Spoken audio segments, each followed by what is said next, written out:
dans le livre de Ecclésiaste. Ce sera notre texte de base hein, ce matin, mais c'est une thématique que nous connaissons. En tout cas, si vous avez fréquenté l'Église depuis un moment, je pense que c'est une thématique que nous connaissons. Ce sont des termes qu'on utilise assez régulièrement, en tout cas pour définir et cadrer un peu les saisons dans lesquelles nous sommes. Et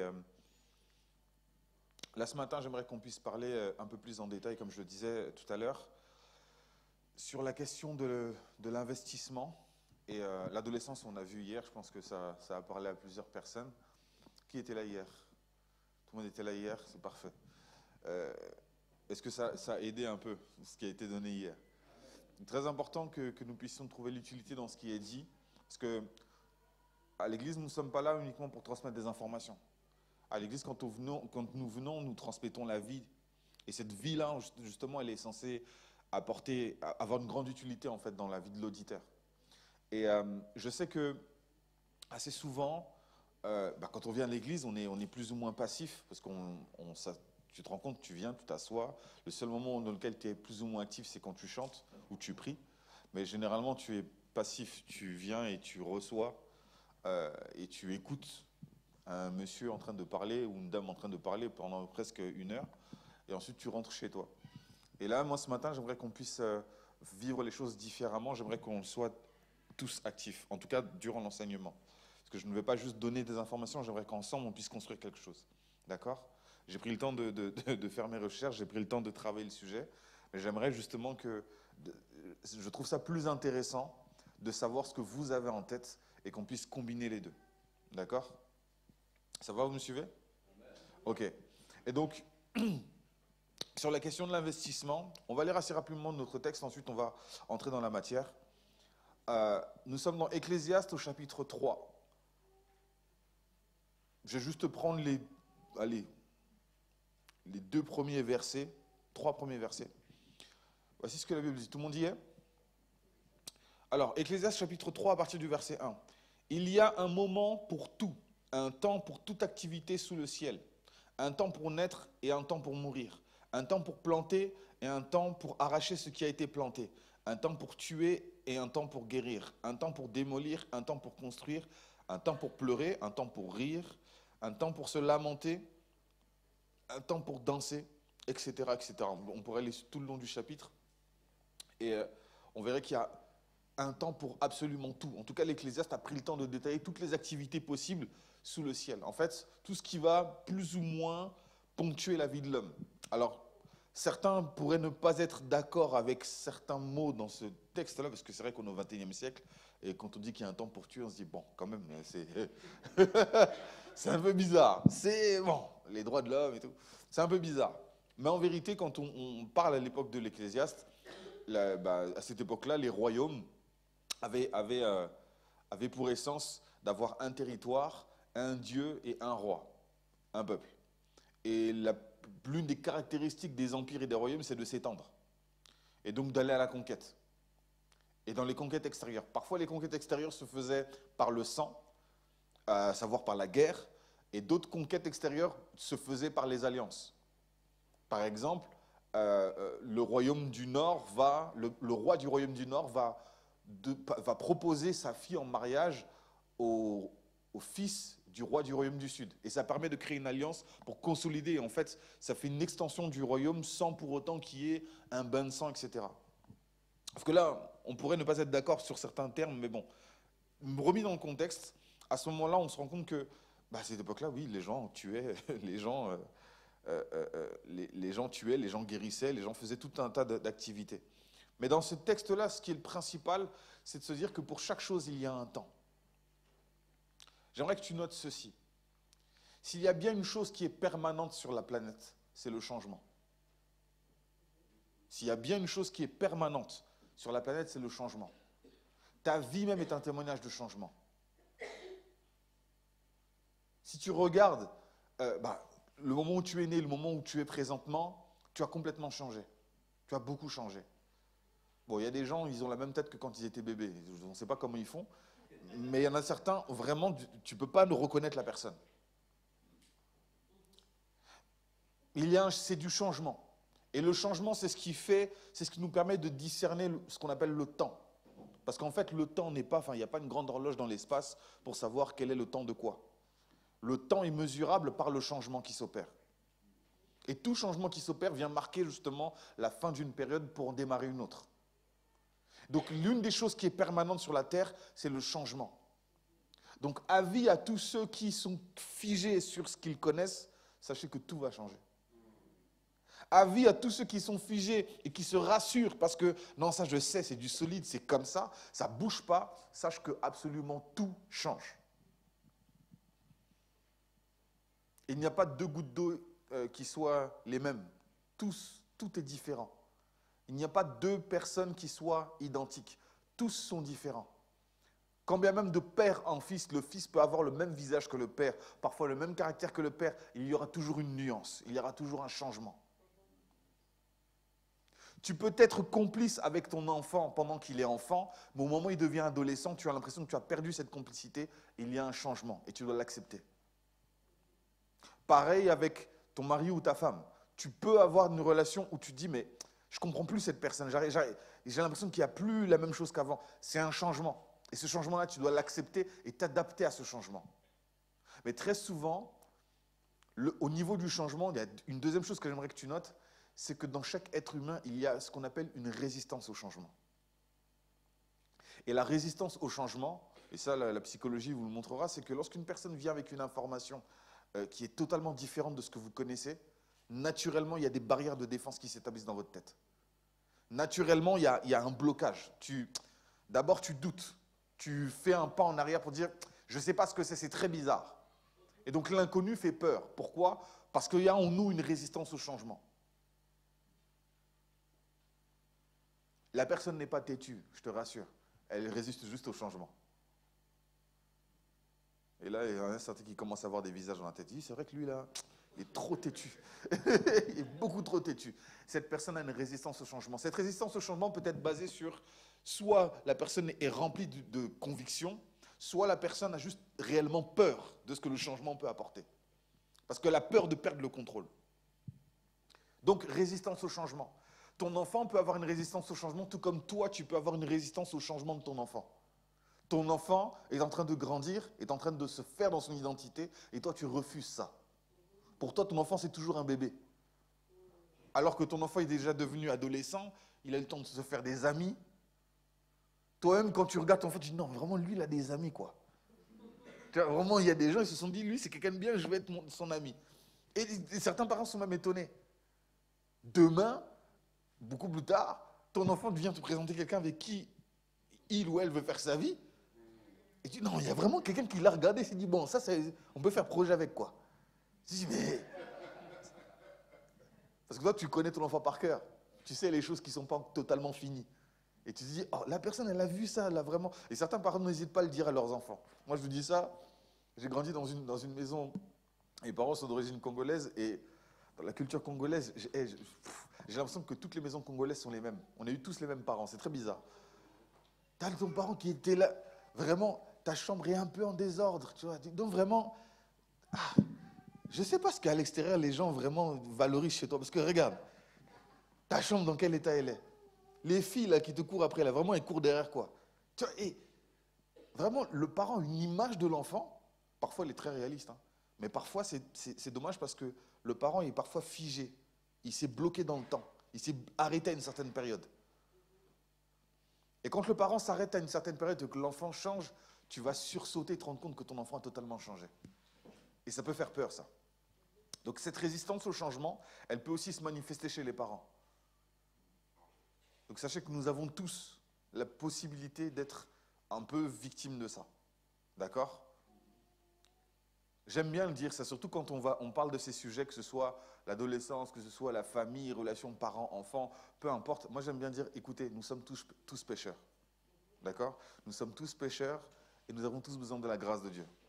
Donc tous, nous sommes appelés à changer. Le jour où tu te dis que ça y est, c'est bon, je ne change plus, je sais tout, j'ai tout compris, tu commences à mourir. Sache-le. Le jour où tu arrêtes d'apprendre, c'est le jour où tu commences à mourir. Donc il y a un temps pour tout. Il y a un temps pour naître et un temps pour mourir. C'est un peu les premiers termes de l'Ecclésiaste. Donc la vie, en fait, est parsemée de changements. La vie est ponctuée par des changements. Mais commençons par l'origine. Là, on va aller un peu plus, on va dire techniquement. Mais suivez-moi. Si vous avez besoin que je répète des choses ou que vous avez besoin que je m'arrête sur 2-3 points, n'hésitez pas à lever la main. Ne vous inquiétez pas, hein, je n'ai pas peur qu'on m'interrompe. Donc n'hésitez pas à m'interrompre. Ça va? Donc, ce que je dis, c'est que quand on part au tout début, lors de la création, un être humain va naître avec un certain capital en lui. Il va naître à partir de plusieurs paires de chromosomes. Ces chromosomes qui vont donner une expression génétique, qui vont lui donner un capital génétique, etc. etc. Et lorsque l'être humain est créé, il est créé non seulement avec un capital génétique, mais il est aussi créé avec un capital émotionnel, avec un capital psychologique, avec un capital spirituel. Donc quand tu viens dans ce monde-là, ne serait-ce que la façon dont tu es venu dans le monde va déterminer beaucoup de choses. En tout cas, va expliquer beaucoup de choses. Ce que j'aimerais dire par là, c'est quoi? C'est que tout être humain est fait à l'image et à la ressemblance de Dieu. Nous l'avons déjà vu, et ça, on le sait. C'est écrit dans la Bible, dans Genèse au chapitre 1. L'homme est fait à l'image et à la ressemblance de Dieu. Sauf que quand tu es fait à l'image et à la ressemblance de Dieu, il faut savoir que les caractéristiques qui sont les tiennes, il est fort probable que tu retrouves chez Dieu des caractéristiques similaires. Parce que tu es fait à son image, à sa ressemblance. Et donc, si tu veux davantage te comprendre, il te faut retourner à l'origine, auprès de ton Créateur. Mais parfois, ce n'est pas auprès de Dieu que tu vas tout savoir. Tu vas aussi savoir des choses auprès de tes parents. Il y a un temps pour naître, il y a un temps pour mourir. Mais quand tu vas naître, tu es issu d'une famille. Tu es issu d'une famille, tu es issu d'une histoire aussi. Ton histoire pèse sur toi que tu le veuilles ou pas. L'histoire de tes parents pèse sur toi que tu le veuilles ou pas. Je donne un exemple assez rapidement. Il va y avoir des personnes qui vont... des personnes qui sont issues, par exemple, de l'immigration. Des personnes qui sont venues d'un pays étranger et qui sont venues résider dans un autre. Moi, je suis issu d'une famille qui est originaire du Congo. Donc, mes parents sont venus du Congo. Ils sont venus s'installer en France. Et quand ils viennent s'installer en France, ce qui se passe, c'est qu'en s'installant en France et en faisant leurs enfants dans ce pays-là, ils exposent leurs enfants à l'environnement. Ils exposent leurs enfants à la culture qui les entoure. Ça veut dire que, et on en discutait en plus hier, ça veut dire que quand tu es avec tes amis, quand tu es à l'école, tu es en France. Quand tu rentres à la maison, tu es au Congo. Tu vois ce que je veux dire? Tu n'as pas besoin de visa. C'est direct. Et c'est gratuit. Tu vas à la maison, tu parles français, tu rentres, tu parles lingala. En tout cas, tu es obligé de comprendre le lingala. Surtout quand les parents s'énervent. Tu comprends très vite à ce moment-là. Mais tu vois, le truc, c'est que à ce moment précis-là, dans cette configuration-là, il peut y avoir un écart culturel entre les parents et les enfants. Parce que les parents peuvent ne pas comprendre l'enfant. Mais qu'est-ce qui permettra aux parents de comprendre l'enfant? C'est que les parents comprennent l'environnement qui entoure les enfants, pour mieux comprendre ce qui a influencé les enfants. Très important. Je vous dis ça parce que la démarche inverse est aussi vraie. Je dis ça parce que j'ai grandi dans une famille. Moi, j'avais jamais mis mes pieds au Congo pendant très longtemps et ça s'est fait récemment, il y a à peu près 2 ans. Et en mettant mes pieds là-bas, en voyant le contexte, le pire, c'est que j'étais même dans un contexte qui n'avait rien à voir avec... Parce que moi, j'ai grandi à l'église, mon père est pasteur, et donc j'ai été habitué au fonctionnement de l'église, tu vois, avec même la configuration des chaises, les hommes de Dieu de là, le protocole qui vient, toute cette procédure-là, cette façon de faire, cette configuration et tout. Et j'ai la chance d'assister à une cérémonie de remise de prix dans une entreprise. C'était mon cousin qui était invité là-bas, donc qui m'a amené avec lui. Et j'arrive dans cet endroit, je vois la même configuration qu'à l'église. Il y a les chaises pour les honorables, et il y a les chaises pour les gens qui vont donner l'animation, il y a les chaises pour l'audience, il y a le protocole. Et le pire, c'est que les gens du protocole se tenaient comme les gens qui font le protocole à l'église. C'était bluffant. Je me dis, oh, mais qu'est-ce qui se passe ici? Et derrière, il y avait un orchestre qui jouait, ils avaient appelé un orchestre, c'est pas symphonique, il y avait un peu des cuivres, il y avait des trompettes, etc. Et à mon grand étonnement, après, c'est la nation qui est comme ça, à mon grand étonnement, ils étaient en train de jouer des chants d'église. Kumama Yahweh, Kumama Yahweh. J'entends ça au fond. Je dis, mais là, on n'est pas dans une cérémonie d'église, là, c'est un peu laïque, tu vois. Et je me suis dit, bon, culturellement, les choses sont différentes. Mais en fait, en voyant ça, et en visitant aussi le pays, en voyant les personnes là-bas, en communiquant avec elles, en étant en immersion dans ce contexte-là, j'ai compris davantage mes parents. En fait, toutes les réactions que je ne comprenais pas, je dis, mais pourquoi ils réagissent comme ça? Pourquoi ils comprennent ça comme ça? Pourquoi quand je leur dis ça, ça sonne comme ça dans leur tête? En fait, en arrivant là-bas, j'ai fini par comprendre. Je dis, ok, d'accord. Vu le contexte, ok. Parce qu'en vérité, oui, ce sont des personnes qui viennent d'un pays, qui ont grandi dans une culture et qui sont partis dans un pays étranger. Mais il reste des habitants ressortissants de ce pays-là. Et donc des héritiers de cette culture aussi. Donc des héritiers de ce code-là. Et donc, la démarche inverse est possible. C'est-à-dire que toi, adolescent, jeunes gens, c'est aussi important de comprendre vos parents. Mais pour comprendre vos parents, il faut aller dans le contexte de vos parents. Parfois, le contexte de tes parents, tu n'as pas besoin de prendre un billet pour aller à Ouagadougou, aller au Zimbabwe, ou aller... Genre, tu n'es pas obligé d'aller au Mexique, tu n'es pas obligé. Des fois, juste les amis de tes parents peuvent te faire mieux comprendre le contexte. Des fois, juste les frères de tes parents peuvent, tu vois, faire mieux comprendre le contexte. Il y a certains enfants qui sont choqués quand ils se rendent compte que leurs parents, leur père, a des frères. Oh, t'as des frères, toi? Comme moi, j'ai des frères. Ça fait bizarre. T'as des parents. Non, parce que ton père, tu le vois comme un père. Tu ne dis pas qu'il a des parents. Mais si, il a des parents. Et sauf que, en fait, quand tu fais cette démarche-là, que tu comprends davantage, en fait, tes parents et tu comprendras leur réaction. Et mieux tu comprends tes parents, mieux tu comprendras leurs dispositions. Des fois, les choses pour lesquelles, parfois, ils vont être catégoriques, les choses sur lesquelles ils vont être un peu plus larges, et en fait, le lien que tu vas tisser avec eux. Tout ça, je le dis pourquoi? Tout ça, je le dis parce qu'en fait, je me suis rendu compte d'une chose, c'est que avec les différences d'âge, les différences culturelles, il y a des écarts qui se créent au sein des familles. Des ruptures de dialogue parfois qui se font entre les générations. Et parfois, le lien est difficile. J'aimerais lancer un appel à tous les parents. Vos adolescents ont cruellement besoin de vous. Même si leur langage vous dit le contraire. Ils ont profondément besoin de vous. J'ai eu l'occasion d'aller dans une église, d'ailleurs c'était à Liège, la Nouvelle-Jérusalem de Liège, et on a eu l'occasion de faire un atelier. J'ai eu un atelier avec des adolescents, donc c'était tranche d'âge entre 12 et 16 à peu près. Et j'ai posé deux questions simples. J'ai dit, première question, parmi vous tous, et là il n'y avait pas de parole dans la salle, donc je leur ai dit, là vous pouvez parler librement, c'est entre nous, c'est pas filmé, tout va bien. Et je vais pas les balancer, non, tout va bien. Je ne vais pas aller vous dénoncer, non. Et là, je dis, ok, première question, c'est, parmi vous, qui aimerait que ses parents soient un peu ses confidents, genre les personnes à qui ils peuvent tout dire? Ils ont tous levé la main. J'étais étonné. J'aurais pensé le contraire. Moi, je m'étais dit, à un moment donné, tu n'as plus envie de dire ce truc aux parents. Là, il faut se poser la question, pourquoi on ne veut plus dire les choses aux parents? Et l'autre question que je posais, je dis, ok, mais vous aimeriez que vos parents vous écoutent? Ils ont tous levé la main. Je dis, d'accord. Là, on est entre nous, j'aimerais savoir si vos parents avaient l'occasion d'écouter ce que vous avez à dire. Qu'est-ce que vous voudriez leur dire? Qu'est-ce que vous voudriez qu'ils entendent de votre part?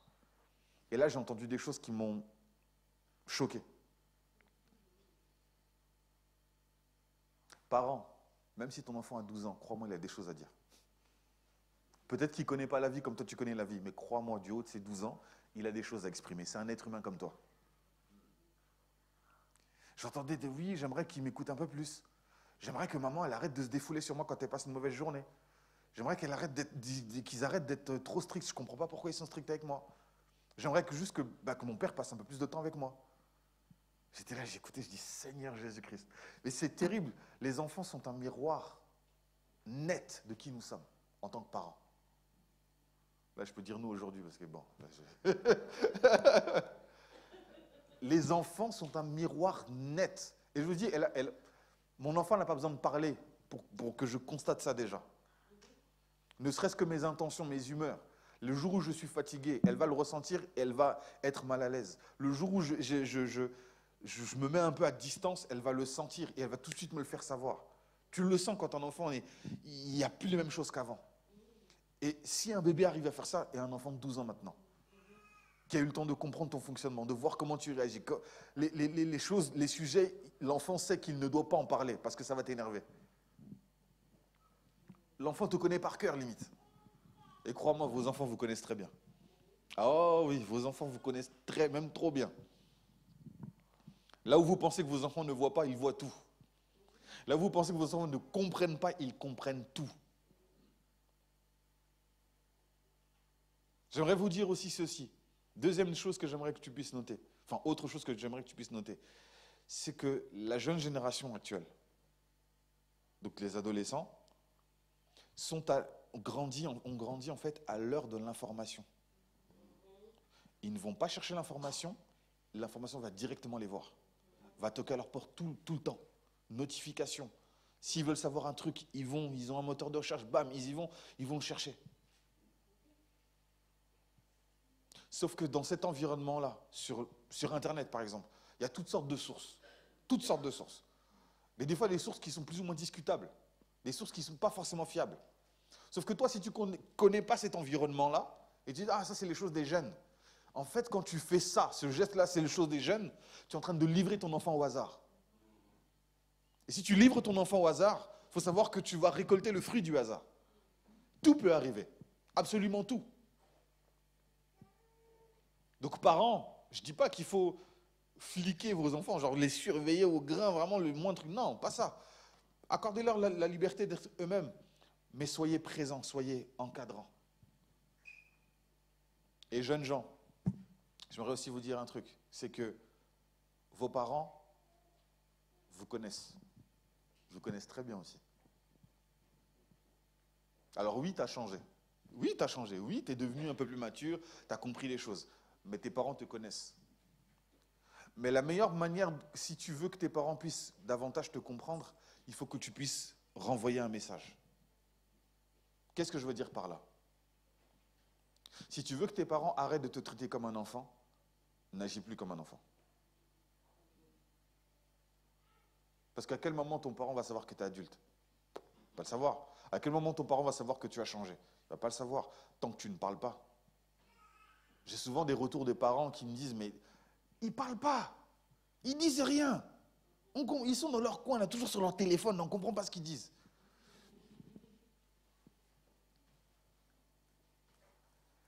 Je sais que je suis très axé là sur la relation parent-enfant parce que j'estime qu'il faut parler des deux. Je ne peux pas juste parler des... Là, on n'est pas venu faire le tribunal des adolescents. On n'est pas du tout venu faire ça. Là, au contraire, on lui donner des outils. Jeunes gens, il y a un temps pour tout. Jeunes gens, vous êtes dans une période où, comme je le disais hier, vous avez du temps. Et donc, vous avez du temps pour faire des projets. Il y a un théologien qui s'appelle Marc Arthur qui a dit que la jeunesse n'est pas faite pour le plaisir, c'est fait pour l'héroïsme. Avec l'énergie que tu as, tu peux faire des exploits. Tu peux faire des trucs incroyables. Mais il faut trouver les choses pour lesquelles tu es prête à te donner. Dieu fait l'homme à son image, à sa ressemblance. Il le place dans le jardin d'Éden pour qu'il puisse le cultiver. Le jardin d'Éden représente ta vie, d'accord? Et chaque arbre représente les dons, les talents que tu as reçus.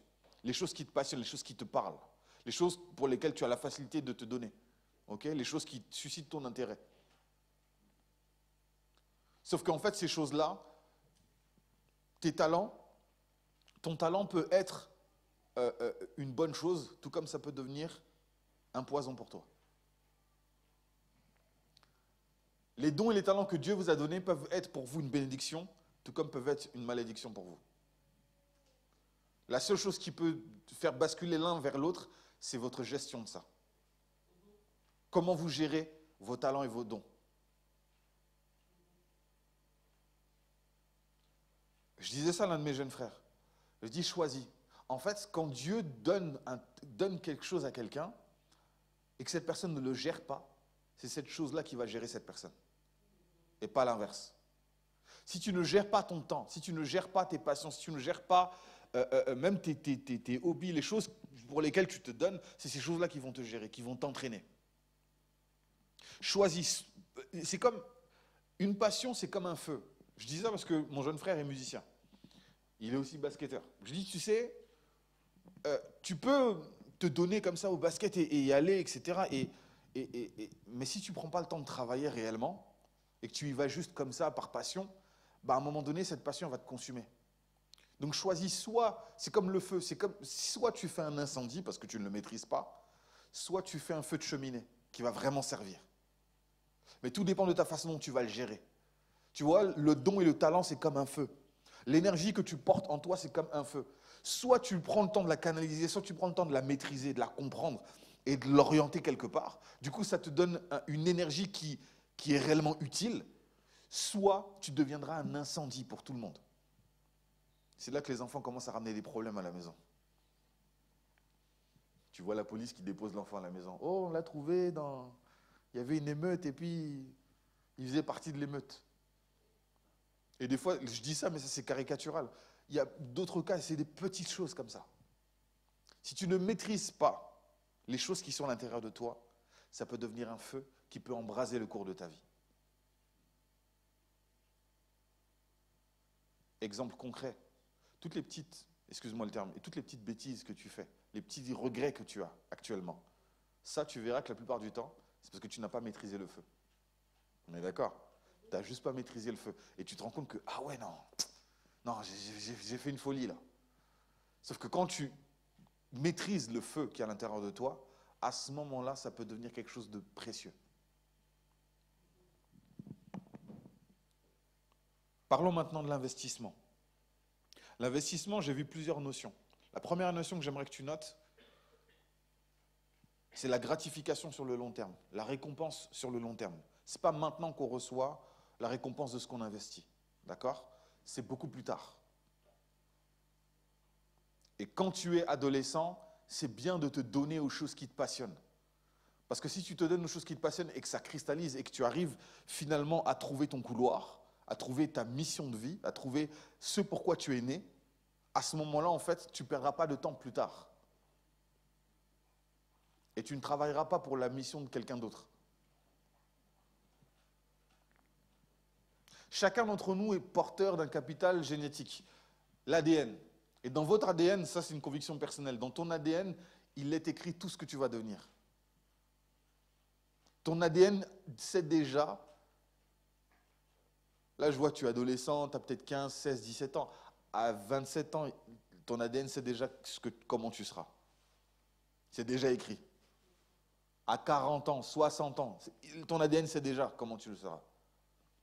Sauf que dans ton ADN, il est inscrit une chose, j'en suis profondément convaincu, il est inscrit ta mission de vie, ce pourquoi tu es né.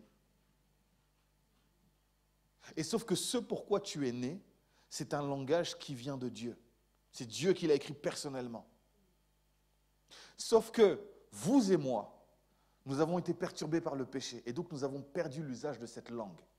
Tu vois, c'est comme quelqu'un qui, excusez-moi, je donne mon origine, mais quelqu'un qui vient du Congo et qui débarque en France, qui va apprendre le français, qui va réfléchir en français, s'exprimer, ressentir en français, il va perdre d'une certaine manière le lingala et un peu la culture qu'il avait, en tout cas s'il ne la pratique pas.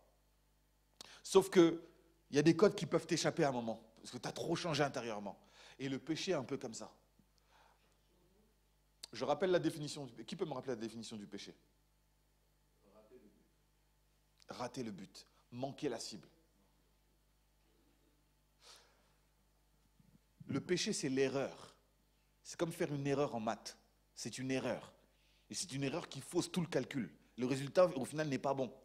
Quand bien même l'équation est élaborée, l'opération est élaborée, du moment où tu fais une erreur, ça fausse les résultats finaux. Et le péché est pareil. C'est la petite erreur qui fait que tout est orienté différemment. Sauf que le langage qui est en toi, cette langue qui est en toi, que Dieu a inscrite lui-même, nous avons perdu l'usage de cette langue. Nous ne savons plus parler cette langue. Aujourd'hui, nous parlons profit. Nous parlons se mettre à l'abri du besoin. Nous parlons argent. Nous parlons brasser des sommes. Nous parlons m'as-tu vu. Nous parlons influence. Nous parlons tout un tas de langages, sauf le langage de Dieu. Sauf qu'à un moment donné, lorsque tu vas donner ta vie au Seigneur, quand tu vas te rapprocher de Dieu et que l'Esprit Saint va venir auprès de toi, en tout cas va reconnecter en tout cas avec toi, tu vas reconnecter avec l'Esprit Saint. L'Esprit Saint est l'interprète qui va te réapprendre cette langue morte. Il va te réapprendre cette langue ancienne, cette langue dont tu as perdu l'usage en fait, ou cette langue qu'on t'a jamais apprise. Pourtant, c'est la langue de ton peuple. C'est la langue de tes origines profondes. Parce que le jour où tu quittes cette terre et que tu es rapatrié, c'est cette langue-là que tu vas parler là-bas. Alors, il est important pour toi de comprendre et d'apprendre cette langue ici. Et cette langue, elle est très simple. C'est ce que Jésus dit. Aimez-vous les uns les autres. Croyez en Dieu, croyez en moi. Je suis le chemin, la vérité et la vie. Nul ne vient au Père sans passer par moi. Cette langue-là, cette langue du ciel, le Christ vient te l'apprendre. Ce langage-là, une langue véhicule un état d'esprit. Je ne sais pas si tu as remarqué, quelles origines il y a dans la salle? Je suis curieux. Portugais, Salvador. Oh, Salvador, première fois que je vois quelqu'un du Salvador. Salvador, Congo, Angola, Cap-Vert, Cap-Vert, Burkina Faso, Côte d'Ivoire. Côte d'Ivoire, qui d'autre? Guinée. Bénin? Ok. Vous voyez tout ça. C'est quoi la langue du Bénin? La langue... le fan. Ah, il y a plusieurs langues en fait. Mais l'une des langues principales. Le fan. Ok. En Côte d'Ivoire? Pas principalement français? Le BT? D'accord. Au Congo, bon, là... il y a 4 langues. Mais remarquez une chose. Une langue, même pour le portugais, parce qu'au Cap-Vert, on parle portugais? C'est un créole. Créole, ok. Et donc, rendez-vous compte que, tu vois, si par exemple, là, on parle en français, on communique tranquillement. Si maintenant un Cap-Verdien vient et tu parles le créole, ok. Si maintenant quelqu'un du Cap-Vert vient et te parle en créole comme ça direct, tu verras que dans ton cerveau, il y a un shift qui se fait. Tu vas plus penser dans les mêmes catégories. Un truc simple, les blagues. Je suis désolé, mais une blague en lingala, si je te la traduis en français, c'est nul. C'est éclaté au sol, c'est nul. C'est nul de chez nul. Par contre, quand tu comprends le lingala, ah Seigneur, mais tu peux rire jusqu'à 2h du matin. Je dis, mais non. Pourtant, c'est des trucs, il y a un humour. Parce qu'en fait, ça véhicule un certain état d'esprit. Tu vois, en lingala, enfin, il y a des gros mots, mais ce n'est pas un usage. On n'utilise pas les gros mots. Les gros mots, c'est très français, en tout cas au niveau de la langue. En lingala, on va plutôt faire des comparaisons. On va comparer ta tête à un chat, à un moustique, on va comparer, tu vois, on va dire, regarde sa tête comme, tu vois. Et des fois, Seigneur, on te fait des trucs à rallonge, regarde sa tête, on dirait quelqu'un qui est parti au marché, il n'a pas trouvé ce qu'il voulait, et puis des histoires à tomber. Et le truc, c'est que ça véhicule un certain état d'esprit. Il y a des mots, quand tu les dis, par exemple, je sais que quand je parle avec mes parents, je vais switcher parfois en lingala parce que je sais que quand je parle comme ça, c'est sans filtre. On passe direct. C'est comme le Wi-Fi. Ça passe directement. On se comprend. Tu vois? Parce qu'il y a un état d'esprit. Et par contre, quand je vais parler avec mon ami qui est très français de chez français, de souche, il peut remonter jusqu'à la Révolution française, et que je vais lui parler en français, il y a des termes que je vais utiliser, on va se comprendre, parfois même des expressions que je vais utiliser. Il va voir que, ok, on arrive à se comprendre, on connecte de cette manière. Parce qu'une langue véhicule un état d'esprit. Penser en français, c'est pas comme penser en portugais. C'est pas comme penser en lingala. Parce qu'en fait, les langues sont des esprits. Et quand tu comprends en fait une langue et que tu es immergé dans cette langue-là, il y a des connexions dans ta tête qui se font, qui sont différentes. Pareil quand tu apprends l'anglais. Quand tu vas te retrouver dans un pays anglophone, tu vas te rendre compte que, ok, c'est pas juste l'usage d'une langue, c'est un état d'esprit, il y a une façon d'être, il y a une culture, il y a quelque chose qui est là. En fait, cette langue, elle correspond à une culture et à un peuple. Maintenant, le langage qui est inscrit dans notre ADN à tout à chacun, qui nous renvoie à Dieu, c'est aussi une langue. C'est aussi un état d'esprit. Et c'est cette langue-là que le Christ est venu réapprendre à l'humanité. Quelle que soit ta culture, Dieu ne te demande jamais de renoncer à ta culture. Ne renonce pas à ta culture, s'il te plaît. Tu es portugais, reste portugais. Ce n'est pas parce que tu viens à l'église que tu deviens congolais. Non, reste portugais. Tu n'es pas devenu centrafricain ou béninois, reste tel que tu es. Et au contraire, apporte la rédemption dans ta culture. Mais comment tu apportes la rédemption dans ta culture? C'est en réapprenant la langue originelle, la langue de toutes les langues, la langue mère de toutes les nations sur la terre. Je vous ai dit, ça allait être un peu technique, mais technique, bon, je prends le temps quand même d'expliquer. Et l'Esprit Saint, c'est l'interprète par excellence, qui vient te réapprendre cette langue. Et quand il vient te réapprendre cette langue, ce qu'il vient faire, c'est qu'il vient te réapprendre les principes. Il vient te dire, ok, d'accord, chez vous, ça se fait comme ça. D'accord, il n'y a pas de souci. Regarde maintenant par rapport à la justice, par rapport à l'absolu. Qu'est-ce que ça dit? Ok, tu as parlé à ton enfant de cette manière, mais qu'est-ce que ça a généré chez lui? Ok, tu as parlé à tes parents de cette manière. Enfant, obéissez à vos parents. Enfant, honore ton père et ta mère. C'est le premier commandement avec une promesse, afin que tu sois heureux et que tu vives longtemps sur la terre. C'est ça le langage de Dieu, la langue de Dieu, la langue de l'honneur. Marie, aimez vos femmes. Femmes, soyez soumises à vos maris. C'est la langue de l'honneur, mutuelle. Tu aimeras ton prochain comme toi-même. Tu ne voleras, tu ne convoiteras pas le bien de ton prochain. C'est la langue de l'honneur. Et ce langage-là, Dieu veut nous le réapprendre. Dans un monde où aujourd'hui, et ça a toujours été comme ça en fait, dans un monde où le péché est entré, du coup l'erreur est entrée, l'erreur de calcul est entrée. On prend les uns pour des objets, d'autres pour des outils pour arriver à nos objectifs.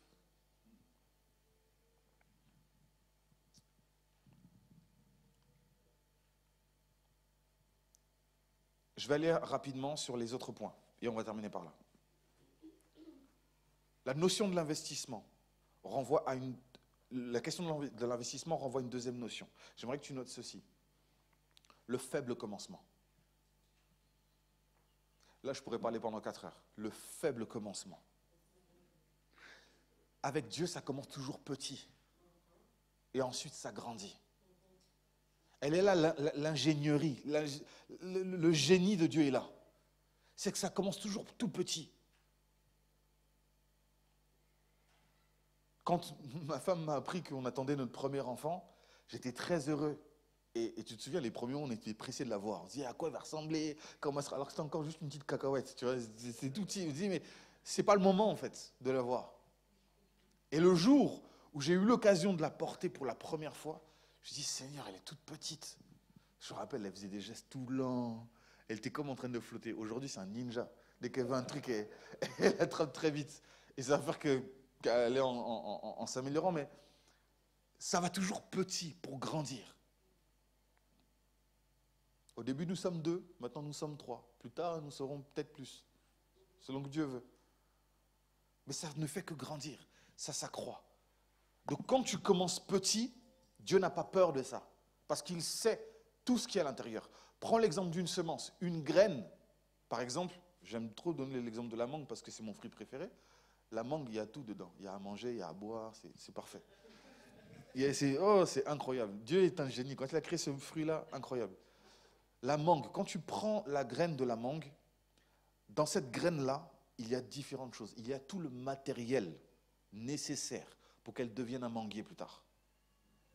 Il y a une loi, il y a un principe à l'intérieur qui fait que si tu la mets en terre, cette graine-là va donner justement l'arbre qui te donnera d'autres fruits plus tard. Tu es toi aussi une semence. Nous sommes une semence, à la base. Ensuite, il y a eu connexion, fécondation, et ensuite multiplication cellulaire. Aujourd'hui, tu es composé de milliards de cellules. Mais tout a commencé par 1, 2 cellules. Le faible commencement. Tout commence petit pour se multiplier d'une manière ou d'une autre. Troisième chose, troisième principe que j'aimerais que tu puisses avoir en tête, c'est la loi de la semence, comme on vient de le voir aujourd'hui. Ce que vous semez, vous allez le récolter, que vous le vouliez ou non. Ce que tu sèmes en toi, tu vas le récolter, que tu le veuilles ou pas. Tu t'exposes à un certain type d'informations, ces informations-là vont t'influencer, que tu le veuilles ou pas. Elles vont te conditionner, que tu le veuilles ou pas.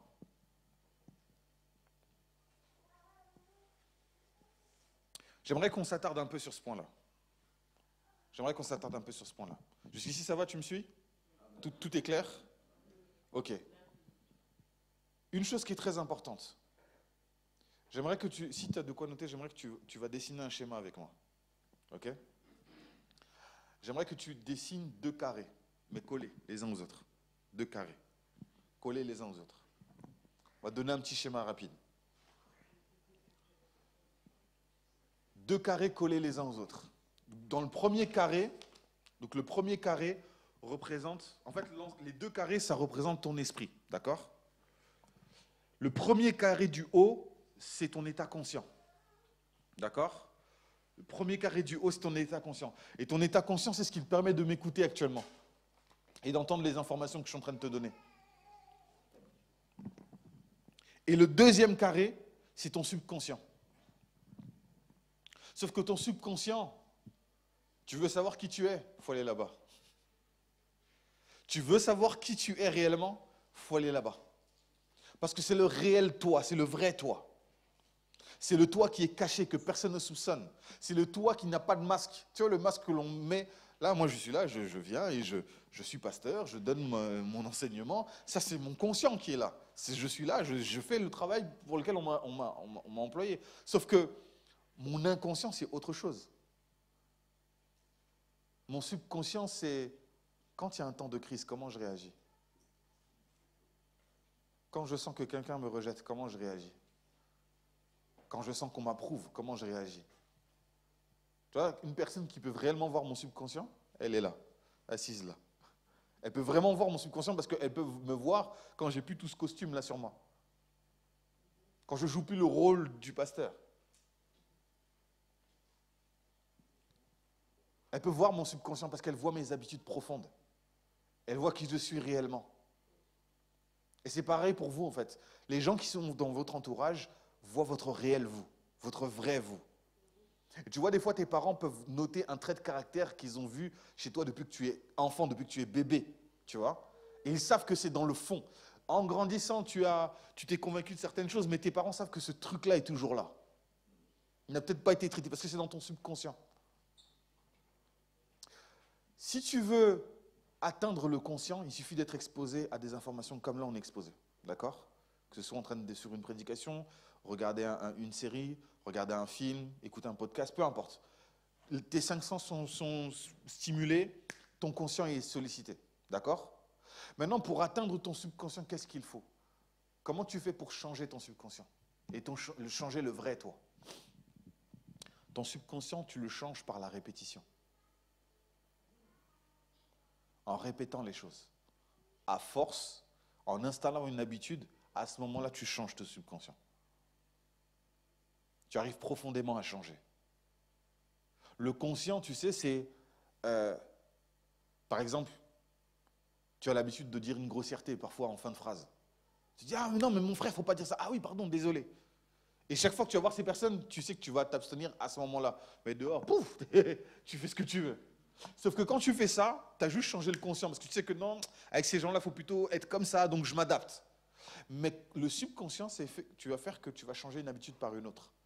Tu vas apprendre à éviter de dire des grossièretés, tu vas t'exprimer différemment. Et en t'exprimant différemment au fur et à mesure, tu vas gommer en fait ce qui est à gommer. Le subconscient, tu le changes par la répétition, tu le construis par la répétition. C'est fou, hein? Mais plus tu passes du temps sur ton clavier, en train de t'entraîner, plus tu vas devenir bon. Tu vas poster des trucs, on va dire, ah non, il est vraiment chaud. Ouais, mais en fait, parce que ça ne s'est pas fait du jour au lendemain. Il y a eu des moments de remise en question. Il y a eu des moments où tu sens que tu as un niveau, tu es à l'aise, tu es confiant, et là tu croises un musicien qui te met une claque de fou. Tu dis, oh Seigneur, non, il faut que je taffe. Tu vois ce que je veux dire? Et là tu dis, mais non, mais c'est pas possible. Il est beaucoup trop fort. Et pire s'il est plus jeune que toi. Là ça pique. Tu dis, ah, vraiment, toutes ces années que j'ai fait, vraiment, lui, à son âge. Et en fait, tu te rends compte, mais il n'y a pas de magie en fait. C'est en répétant. Il y a un excellent musicien que j'admire beaucoup qui disait ça. Il dit, si vous voulez devenir excellent en quelque chose, faites-le tous les jours. Si vous voulez changer votre subconscient, Pratiquer les choses tous les jours. Mais ça fait partie de la loi de la semence. Parce qu'en fait, quand tu pratiques une chose tous les jours, tu la sèmes dans ton cœur. Tu l'arroses, tu l'entretiens et tu la laisses grandir à l'intérieur de toi. Jusqu'à ce que ça devienne très solide et difficilement déracinable. Donc quelqu'un qui a eu l'habitude d'insulter, quelqu'un qui a l'habitude d'être en colère, de frapper et de faire des choses, etc., plus cette habitude est enracinée, plus ce sera difficile de la retirer. Et c'est comme ça que quand tu vas te marier avec une personne, tu vas te rendre compte qu'il y a des habitudes dans des familles. C'est très dur de s'en débarrasser. C'est trop dur même. Il y a certaines habitudes, tu vas voir chez ton frère, ta soeur, même ton enfant, même certains amis que vous avez. Vous dites, mais comment il peut être aussi têtu sur ce point-là? Mais pourquoi ce truc-là le tient comme ça? C'est parce que c'est entré dans son subconscient. En fait, tu peux t'exposer à quelque chose. Tant que ça ne tombe pas dans le subconscient, tu es safe. Le jour où ça tombe dans le subconscient, c'est-à-dire que tu ne le distingues plus, tu ne le discernes plus, c'est là maintenant, ça fait partie de toi, tu es en danger. C'est là que tu es en danger. Alors fais attention aux choses que tu sèmes en toi. Je dis une chose toute bête. Sur les réseaux sociaux, par exemple. Les réseaux sociaux, c'est un outil tellement puissant. Les réseaux sociaux, moi, je trouve que c'est trop bien. Mais moi, je ne comprends pas tout. Je vais être honnête avec vous. Je ne maîtrise pas tout. Je ne suis pas... j'ai pas le truc. Moi, mon domaine, c'est plus la musique, ça va être d'autres choses. Les réseaux sociaux, c'est vraiment pas mon domaine.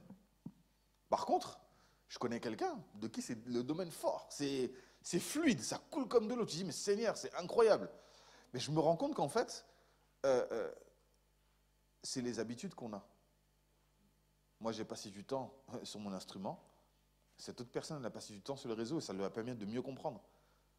Sauf que plus tu t'exposes à ça, en fait, plus tu vas comprendre et intégrer la chose. Et ça va devenir une habitude. Donc si tu veux changer une mauvaise habitude que tu as, il faut que tu la remplaces par une autre habitude. Et que tu la répètes, jusqu'à ce qu'elle prenne la place de l'ancienne habitude. D'accord? Allô? Des fois, tu n'as pas besoin d'une imposition des mains pour qu'il y ait une délivrance.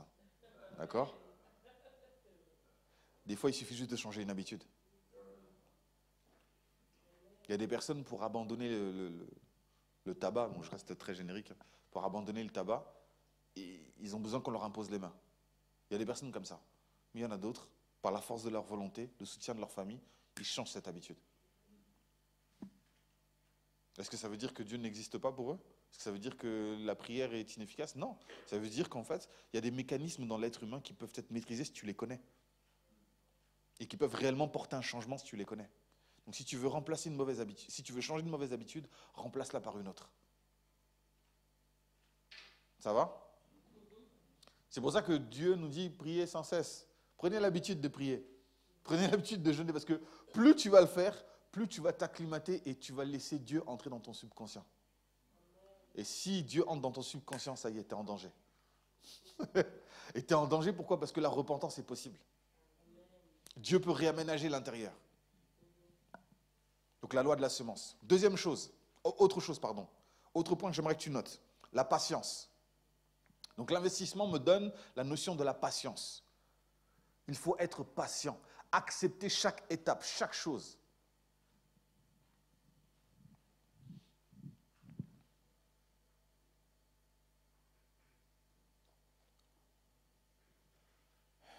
Cette notion est aussi elle est liée aussi à la constance et à la fidélité, la patience. Il faut être constant et fidèle. Si tu es constant dans tes efforts, tu seras mieux récompensé et tu sentiras moins l'effort que si tu donnes ton effort tout d'un coup. Je donne un exemple. Les adolescents, vous êtes en cours. Si tu attends le moment de l'examen pour commencer à taffer réellement et à réviser réellement, tu vas te tuer. On ne va pas comprendre, tu vas arrêter de dormir, tu vas boire du café, tu ne bois jamais de café, mais tu vas boire du café, tu vas prendre des Red Bull, tu vas te prendre toutes sortes de trucs pour essayer de te... Et tu seras en stress et en panique. Et tu vas rendre les choses peut-être à la dernière minute et tu ne vas pas te rendre service en fait. Parce qu'à ce moment-là, tu ne fais juste que passer l'examen. Tu n'as pas appris à apprendre. Mais sauf qu'une leçon mal apprise est toujours reprise. Si tu n'apprends pas ta leçon maintenant, dans 20 ans, dans 15 ans, ça va te rattraper. Voilà pourquoi il faut que tu t'exerces à l'effort, petit à petit, petit à petit, petit à petit, petit à petit. Et te dire, ok, étape par étape. Et je vais être constant dans mes efforts et je vais travailler tout au long de l'année. De sorte que l'examen, en fait, il n'y aura pas de souci. Tu vois, c'est comme les chrétiens qui ont peur de l'enlèvement. Les chrétiens qui ont peur de l'enlèvement, c'est parce qu'ils ne se sanctifient pas tous les jours. Si tu creuses bien, si on creuse vraiment bien, bien, bien, tu verras que c'est parce qu'ils se laissent aller, tu vois. Bon, Dieu, de temps en temps, ils ont le reminder, genre ah oui, c'est vrai, Dieu, le dimanche, tu vois. Ah, c'est vrai qu'il y a un Dieu qui existe. Alléluia! Tu vois, en dehors de ça, ils sont perdus dans le paysage. Alors oui, quand tu es comme ça, bien sûr que tu vas avoir peur de l'enlèvement. Et bien sûr, tu seras comme cet homme à qui on a confié un talent qui dit non, je savais que mon maître est dur, je vais cacher le talent dans la terre. Non, c'est pas ça qu'on t'a demandé. On ne t'a pas demandé de te préparer pour le jour de l'enlèvement. On t'a demandé d'agir pour le royaume de Dieu qui est là maintenant. Si tu agis pour le royaume de Dieu maintenant, en fait, l'enlèvement, ce sera ok, le Seigneur revient, ok, on y va. Je vais poursuivre ce que j'ai commencé ici. Mais si tu es là, être enfant de Dieu, ça ne s'improvise pas. Ça ne se fake pas, on ne fait pas semblant d'être enfant de Dieu. Et être enfant de Dieu, ce n'est pas une couverture, un vêtement que tu mets. C'est une nature. Alors il va falloir être constant et fidèle. Et ça, sur le long terme, ça va donner un fruit qui est bon. Parce qu'au-delà d'avoir des biens autour de toi, tu seras quelqu'un qui a de la valeur. Tu seras une personne dont la valeur sera manifeste. Autre chose, l'optimisme. L'optimisme parce qu'on observe son environnement. Observe ton environnement et tu verras ce que tu trouveras de bon à faire. Jeunes gens, si vous captez ça, ça va vous épargner énormément de stress. Il y a en vous ce que vous deviendrez. C'est déjà en vous. Vous avez déjà en vous ce que vous serez demain. Et maintenant, la question, parce que je vois des regards, je me dis, ouais, mais moi, il y a quoi en moi? Qu'est-ce qu'il y a en moi? C'est bien beau avec ton pull jaune, là, tu me dis des trucs, mais il y a quoi en moi, concrètement? Mais à ce moment-là, en fait, prends le temps, pose-toi. Pose-toi juste des questions, savoir, en fait, naturellement, qu'est-ce que j'aime faire? Naturellement, c'est quoi les choses vers lesquelles je me tourne? Naturellement, c'est quoi les choses auxquelles je pense? Les choses sur lesquelles on me met dedans, je peux passer des heures sans compter. Je peux même oublier que j'ai pas mangé. Ça là, ça peut être une piste pour savoir ce que tu aimes faire. Je vais donner un point qui va peut-être fâcher les parents, mais peut-être que tu es accro aux jeux vidéo. Vraiment, les jeux vidéo, c'est ta passion. Limite, si je t'interroge sur les jeux vidéo, tu es capable de nous donner l'historique, l'évolution des jeux, quel type de jeu, tu es spécialisé dedans, un truc de fou. Mais il y a des gens pour qui c'est devenu un métier. Il y a même des études qui ont été créées pour ça. Parce qu'on s'est rendu compte qu'en fait, il y avait un besoin, on va créer des études pour pousser et le professionnaliser. Mais tout part de quoi? Ça part d'une passion. Ça part d'un truc à l'état brut. Et cette chose à l'état brut, parce qu'elle a été travaillée, demain donne place à un métier.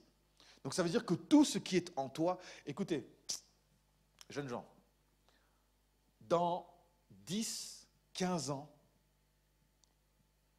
80% des métiers que vous voyez autour de vous n'existeront plus.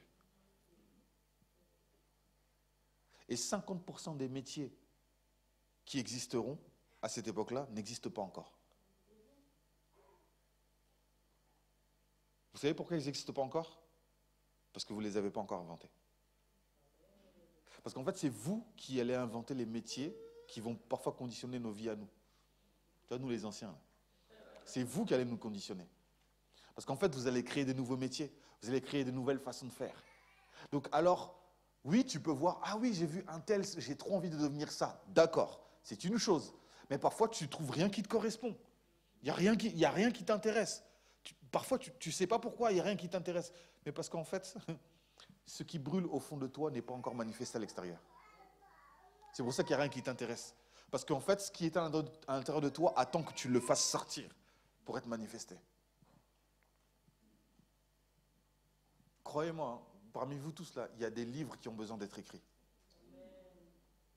Il y a des podcasts qui ont besoin d'être enregistrés. Il y a des vidéos YouTube qui ont besoin d'être enregistrées. Mais tu vois, quand tu vas dire à tes parents, non, moi je veux faire des vidéos YouTube et parler de tel sujet, tes parents disent, oh, tu veux faire sur YouTube? Non, ça c'est pas une vie, c'est pas bon. Oui, mais c'est aussi un métier. Mais tout dépend du contenu que tu délivres.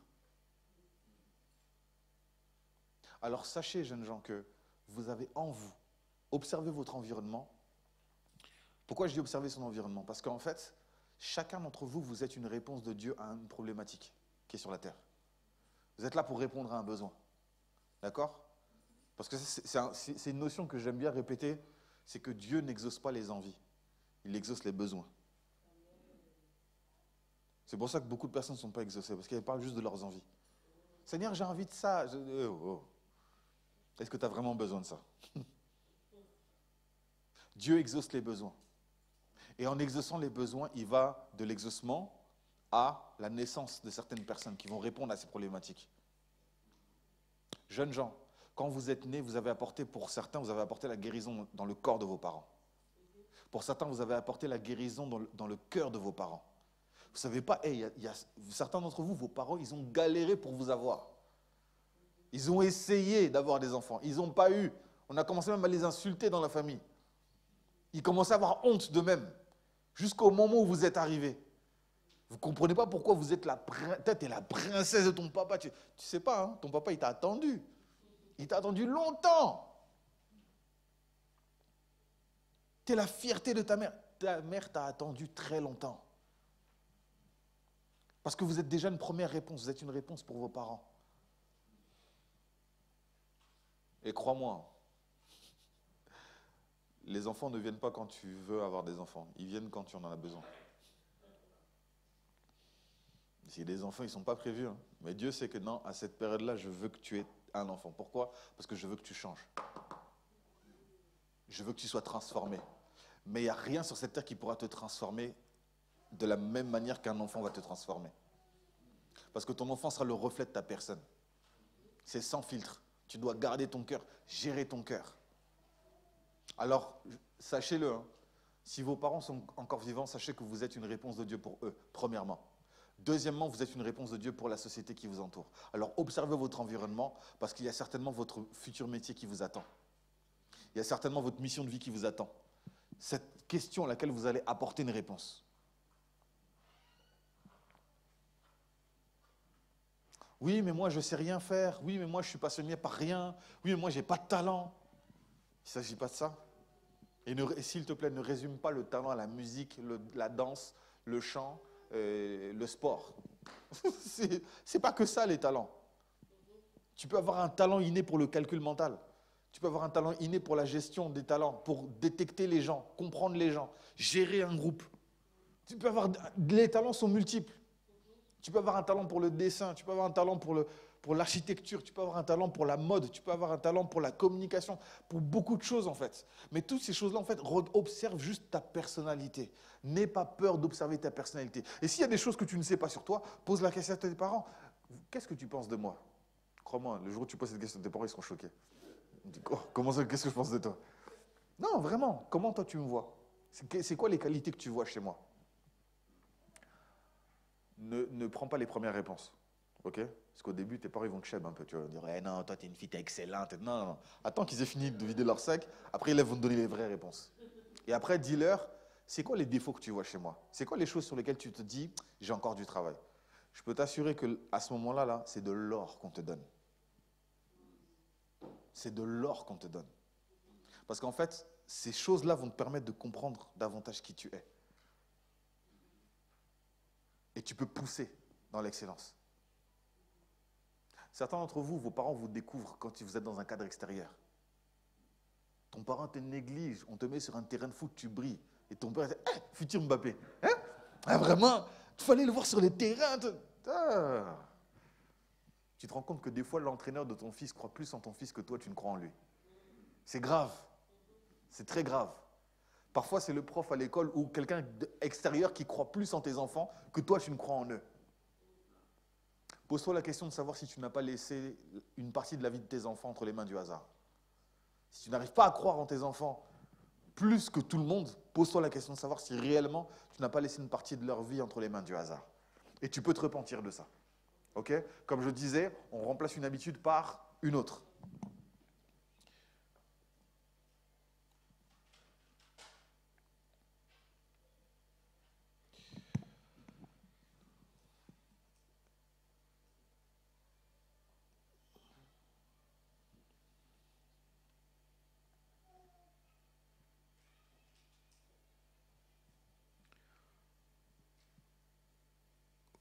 Vous êtes l'investissement de vos parents en termes de temps, en termes d'attention, en termes d'affect, en termes d'argent. Parce que oui, crois-moi, le pull que tu portes là, il n'est pas gratuit.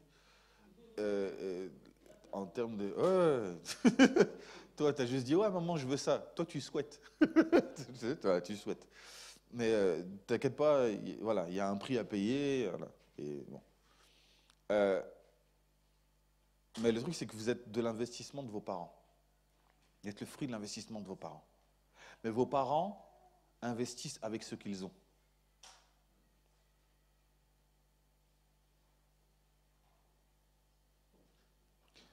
Je répète, chers adolescents, vos parents font avec ce qu'ils ont.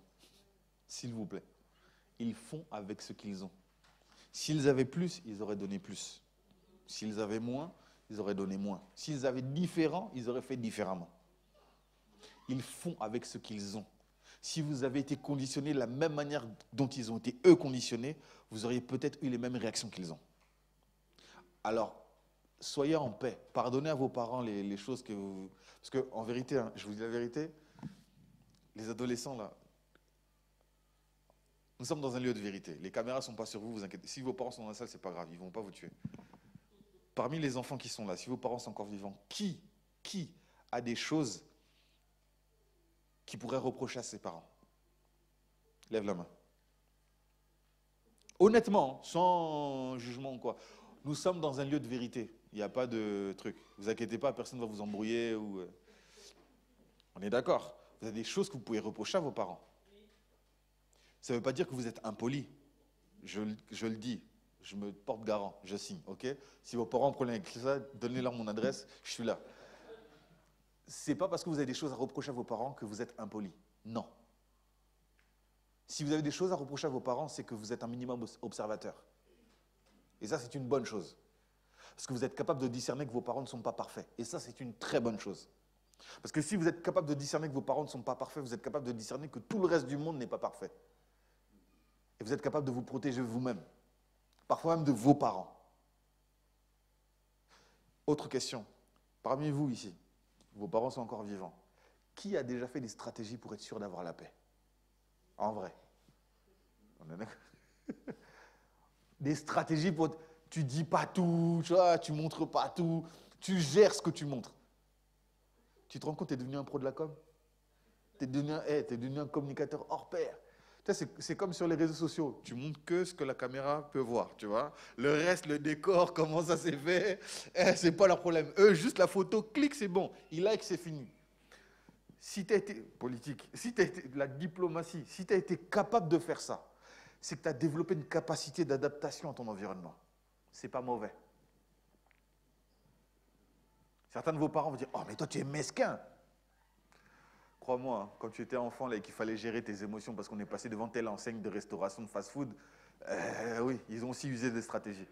On se gère tous, d'accord? Il n'y a pas de problème. C'est humain de faire ça. Et donc, ce que je veux dire, c'est que si vous êtes capable en fait de discerner ça, de savoir en fait quand gérer les choses pour avoir la paix, de comprendre que vos parents ne sont pas parfaits, en fait, vous avez appris à vous adapter à la personnalité de vos parents. Vous avez compris la personnalité de vos parents. Il y a des choses avec lesquelles vous n'êtes pas toujours d'accord, on est d'accord. Il y a des choses sur lesquelles vous dites « Ah ouais, quand même, oh ». Mais vous arrivez à vous y faire. Parce que je dis « Non, c'est les parents. » Parmi vous, tout ce qui est là, qui pense que ses parents, c'est sacré? Moi, je le pense. Moi, mes parents, c'est sacré. Vous pensez pas, si vous ne pensez pas que vos parents, c'est sacré, il n'y a pas de problème, hein, c'est pas grave. Mais quand je dis que les parents, c'est sacré, c'est-à-dire qu'on respecte les parents, tu vois. Les parents ont de la valeur. Sauf que ça ne vous empêche pas en fait de voir les choses telles qu'elles sont. Ce n'est pas parce qu'à vos yeux, vos parents sont sacrés qu'ils n'ont pas de défauts. Ce n'est pas parce que vos parents sont sacrés qu'ils ne font pas d'erreurs. Vous constatez, là vous êtes à un âge où vous constatez les erreurs de vos parents. Sauf que ce qui est bien, c'est que vous ne jugez pas vos parents. Parfois, vos parents croient que vous les jugez, mais vous ne les jugez pas. Parce que si demain un étranger vient insulter vos parents, vous serez les premiers à le taper. Vous serez le premier à lui régler son compte. Mais d'accord. Mais pourquoi? Parce qu'en fait, vous connaissez vos parents. Vous dites, ok, moi, à la rigueur, tu sais, je peux un peu m'énerver contre mon parent, mais toi, tu n'es personne. Tu t'énerves pas contre mes parents, en fait. Et justement, c'est la preuve que vous aimez vos parents. Et l'amour n'est pas toujours câlin, affection, bisous. Ah, c'est trop mignon. Non. L'amour, parfois, c'est dur. Et je vais m'arrêter là. M'arrêter sur une chose, une notion qui est très importante. L'amour est exigeant. N'oublie pas ça. L'amour est très exigeant. Le contraire de l'amour, ce n'est pas la haine. Le contraire de l'amour, c'est l'indifférence. Quelqu'un que je ne connais pas, je ne serai pas exigeant avec lui. Pas besoin. Mais si je te connais et que je t'aime, alors je serai exigeant avec toi. Et je ne vais pas t'aimer tel que tu es. Je vais t'aimer pour que tu sois la meilleure version de toi-même. Et je vais refuser que tu descendes en dessous de la valeur que tu as. Ne m'aime pas comme je suis. Hein, pousse-moi vers l'excellence, pousse-moi vers le haut. Aime-moi comme un frère aime son frère. Dans le sorte, ok, ne fais pas le fou. Parce qu'en fait, tu sers à mon élévation, tu sers à mon équilibre en fait. Donc ne pars pas en vrille. Alors je serai exigeant envers toi. Et tu vois, parfois vos parents sont durs avec vous. Pourquoi? Parce que l'amour est exigeant. Le jour où vos parents sont indifférents, vraiment tu vis ta vie, ça lui fait ni chaud ni froid, vous êtes en danger. Tu confirmes. Si vos parents sont sur vos côtes, vous voyez bien ce que je veux dire, ils sont sur H24, vraiment tout le temps en train de pieds, c'est une façon de vous aimer. Alors c'est discutable, oui, mais c'est une façon de vous aimer. C'est qu'ils ont réellement un intérêt pour vous. Et parfois, on ne leur a pas donné les outils pour l'exprimer différemment, donc ils l'expriment à leur manière. Mais si vous êtes intelligent, vous comprendrez que c'est leur façon de le faire. Parfois, ça vous met mal à l'aise. Parfois, ça vous énerve même. Vous êtes même en colère. Tu vois, quand tes parents là, t'ont bien embrouillé là, et tu vas dans ta chambre, tu vois, tu n'as rien dit pendant qu'il a crié, tu vois, tu n'as rien dit. Respect, on ne parle pas quand même, tu vois. Mais quand tu es rentré dans ta chambre, et là, il y a un fou qui se réveille en toi. Et là, tu te chauffes. Tu commences à parler tout seul. De toute façon, je vais partir de cette maison. De toute façon, moi, à 18 ans, je me taille. Dès que je travaille, une, deux, je pars. Et quand tu vas commencer à payer tes propres factures, tu vas dire, ah, mes parents. Mais l'amour est exigeant. N'oublie jamais ça. Le contraire de l'amour, c'est l'indifférence. Si tes parents sont indifférents face à tout ce que tu vis, à tout ce que tu es, sache que là, il y a un réel danger. Mais si tes parents sont sur toi tout le temps, c'est que sache qu'ils ont un intérêt sur toi. Ok? Ça va? Ça aide? Ça passe ou pas?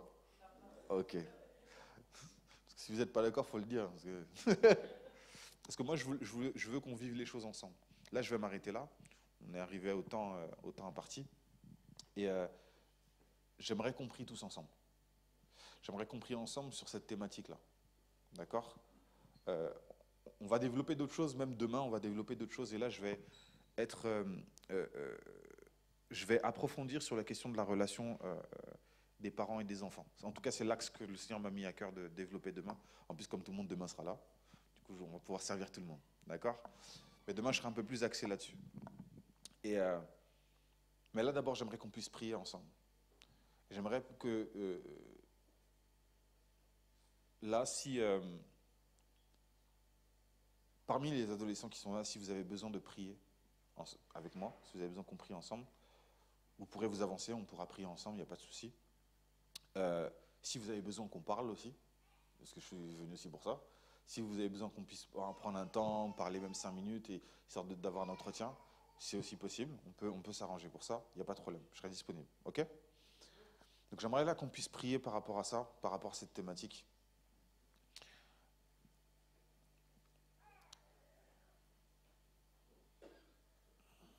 Nous prions. Seigneur, tu as vu tout ce qui a été dit. Tu as vu là tout ce qui a été semé dans le cœur de chacun. Je prie à ce que cela puisse prendre vie et que cela prenne forme dans le cœur de tout un chacun. Ne laisse personne indifférent, ni même vide, Seigneur Dieu, et donne la vie à toute personne qui en a besoin. Je parle surtout pour les jeunes gens certains sont en train de traverser des moments très difficiles, des moments qui sont de profonde solitude. J'aimerais, Seigneur Jésus, que tu puisses toucher le cœur de chacun et que tu puisses les atteindre là où ils sont. Dans le nom de Jésus. Je veux prier pour cette jeune fille qui lutte avec l'anxiété actuellement. Et je veux prier, Seigneur Jésus, à ce que tu puisses la guérir, la toucher, la rassurer, lui montrer que tu es présent, lui montrer que tu la protèges, au-delà de tout ce qu'elle a autour d'elle, que tu es réellement un fondement solide.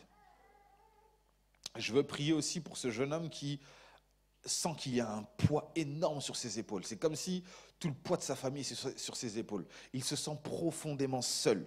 Il a l'impression qu'il va sur un terrain que ses parents ne connaissent pas et il a l'impression que ses parents maintenant ne comprennent plus ses choix et c'est difficile pour lui parce qu'il est seul. Il n'a plus personne entre guillemets pour le conseiller, ni même pour le rassurer que ce qu'il est en train de faire, c'est la bonne chose pour lui.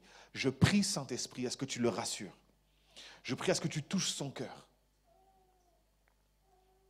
Que tu lui donnes l'assurance dans le nom de Jésus.